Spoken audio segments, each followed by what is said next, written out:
Hi வணக்கம். நான் உங்கள் Nagaraj, ATS packers and move Chennai. இன்றைக்கி நம்ம என்ன ஸ்லாட்டுன்னு பார்த்தீங்கன்னா, ஒரு ஃபுல் ஷிஃப்டிங் ஹவுஸ் ஷிஃப்டிங்கில் எல்லாமே மாடர்ன் ஃபர்னிச்சராக வந்துடுச்சு. அதாவது ஸ்பெஷல் வுட்டுன்னு சொல்லுவாங்க இது.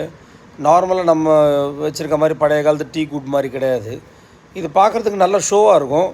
பட் அதோடய குவாலிட்டி வைஸ் ரொம்ப கம்மியாக இருக்கும். ஸோ அது எடுக்கிறதோ அதை ஹேண்டில் பண்ணுறதோ தூக்குறதோ ரொம்ப பார்த்து கேர்ஃபுல்லாக ஹேண்டில் பண்ணணும். இந்த ரொம்ப கார்னரில் ரொம்ப ஷார்ப்பாக இருக்கும். அந்த எட்ஜஸ்லாம் ரொம்ப மைன்யூட்டாக கொடுத்துருப்பாங்க. சின்ன சின்ன கிளாம்ப்பு, ஒரு உட்டன் நீடில் அந்த மாதிரி தான் இருக்கும். ஸ்பெசிஃபிக்காக பக்காவாக இருக்க மாதிரி நம்ம நார்மல் வுட்டு மாதிரி போல்ட் டைப் அந்த மாதிரிலாம் கிடையாது. ஸ்க்ரூஸ் அந்த மாதிரிலாம் இல்லை. இது ஜஸ்ட் நீடில் தான். அது அந்த மாதிரி ஒரு ட்ரெஸ்ஸிங் டேபிளை நீட்டாக நம்மக்கிட்ட ரெகுலராக டைப் இருக்க மேன் பவர்ஸ் ஒரு மாடர்ன் ஃபர்னிச்சர் பர்சன் இருக்கார். அவரை வர சொல்லி இதை கழட்டிட்டு அங்கே நீட்டாக பேக் பண்ணிவிட்டு இதை இங்கே கொண்டு வந்து அதே மாதிரி அன்பேக்கிங் பண்ணி ரீஃபிக்ஸ் பண்ணி அந்த இடத்துல கரெக்டாக செட் பண்ணிட்டோம். கொஞ்சம் பெரிய வேலை தான். பட் இந்த எல்லா மெட்டீரியலும் அதே மாதிரி வந்ததுனால ஒர்க் வைஸ் நீட்டாக முடிச்சு கொடுத்துட்டோம். Thank you so much. தேங்க்யூ.